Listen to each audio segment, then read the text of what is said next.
In this tutorial, we are going to be talking about the sweep function. Sweep function is part of the modeling suite and can be found with the other 3D modeling tools in the carving tab. Now, this can be applied to any geometry, whether it's a closed figure or an open path.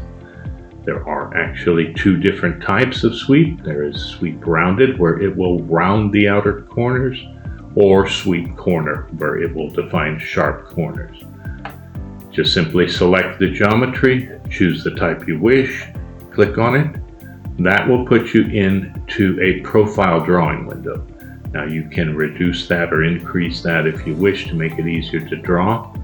If we look at the view of the board here, you'll see that there is a green line and a red path here.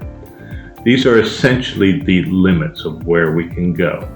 We look down at our cross-section drawing window here. You'll see we have the green here, we have the red here. The white is, of course, the path. So we can apply geometry here, and off to the side we can actually tell it to go stretch to the green boundary, which will push it between the path and the green. We've also got the ability to do the opposite, switch it to the middle, or we can even bound it on both sides if we want. I'm going to go ahead and just bound this like so that we can see how this looks with the rounded corners. And let's go ahead and attach a depth here. Now, the reason I'm showing a depth right now is because, unlike everything else, the depth of a sweep is defined by whatever we drew in our cross-section. Now, here you can see the result of the rounded corners.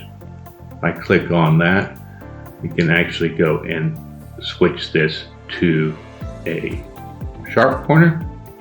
I just hit OK here. You'll see when it comes back and finishes rendering that we now have sharp corners.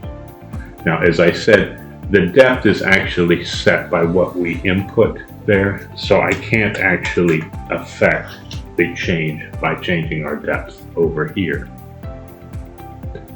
And that is our sweep function.